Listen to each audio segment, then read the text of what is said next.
சிந்து Bhairavi next week new promo. உண்மையை சொல்லுமா, இங்கே ஸ்னேகா சொல்லிட்டு இருக்கிறதெல்லாம் உண்மையா? சிந்து தான் சிவாவுடைய ஃபோன்ல இருந்து மெசேஜ் பண்ணாலா அப்படின்ட்டு ஊர் தலைவர் எல்லாம் கேட்டுக்கிட்டு இருக்காங்க. அதுக்கு பஞ்சாயத்தில் சித்து எல்லா உண்மையும் சொல்ல வரலாம் அப்படின்னும் போது டக்குன்னு சிந்து அந்த இடத்துல மயங்கி விழுந்துடுறாங்க. உடனே சிட்டு என்னாச்சு சிட்டு அப்படின்றாங்க. சிட்டு பார்த்தீங்கன்னா மயக்கமானதுனால சிவா உடனே வந்து ட்ரீட்மெண்ட் பார்க்குறாங்க. அதனால சரியெல்லாம் உடனே ஹாஸ்பிட்டலில் அட்மிட் பண்ணுவாங்க. சரி, இந்த பஞ்சாயத்தை நம்ம இன்னொரு நாள் வச்சுக்கலாம் அப்படின்னு சொல்லிட்டு சிட்டுவை உடனே ஹாஸ்பிட்டலுக்கு கூட்டிகிட்டு போயிட்டு அதுக்காக சிவா ட்ரீட்மெண்ட் பண்ணிட்டு இருக்காங்க.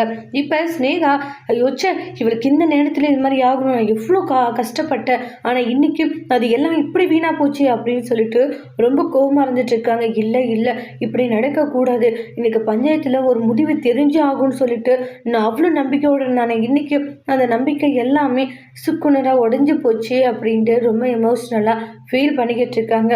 இப்போ என்ன பண்ணுறதுன்ட்டு எனக்கு ஒன்றும் புரியல, இப்போ எப்படி இந்த பிரச்சனையை சமாளிக்கிறதுன்ட்டு பயங்கர டென்ஷனாக இருக்காங்க ஸ்னேகா. அப்புறமா சிட்டுக்கு ட்ரீட்மெண்ட்டை பார்த்து கண்முழிக்கிறாங்க. சிவா இருந்துட்டு சிட்டு உனக்கு ஒன்றும் இல்லாதானே, ஓகேவா தானே இருக்க? ஓகேவா தான் இருக்கா? அவள் நைட்டு இருந்து சாப்பிடலப்பா, அதான் மயக்கம் போட்டு விழுந்திருப்பா அப்படின்ற மாதிரி சிட்டுடைய அப்பா சொல்கிறாங்க.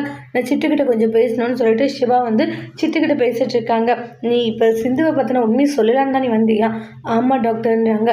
ஏன்னா ஸ்னேகா மேடம் அப்பாவுடைய உயிரை காப்பாற்றிருக்காங்க, நிறைய ஹெல்ப் பண்ணாங்க, அதுக்கு பதிலாக நீ இதை செய்யணும்னு சொன்னாங்க, எனக்கு என்ன பண்ணுறதுன்னு தெரியல சார் அப்படின்ட்டு ரொம்ப ஃபீல் பண்ணி சிட்டு பேசுகிறாங்க. சிவாமி வந்து சின்ன வயசுலேருந்து உனக்கு சிந்து ஒரு க்ளோஸ் ஃப்ரெண்டு தானே, அவளை காட்டி கொடுக்குறீ, ஏன் உனக்காக நிறைய உதவி பண்ணியிருக்காதான்றாங்க. அப்படி இருக்கக்கூட நீ காட்டி கொடுக்கலாமா அப்படின்னு சொல்லிட்டு ட்ரீட்மெண்ட் எல்லாம் பண்ணி முடிச்சுட்டு சிவா நிறைய விஷயங்கள் சிட்டுக்கிட்ட பேசுகிறாங்க. சிட்டுவுடைய முடிவு என்ன அப்படின்ட்டு அடுத்த வீடியோவில் பார்க்கலாம். தேங்க்யூ.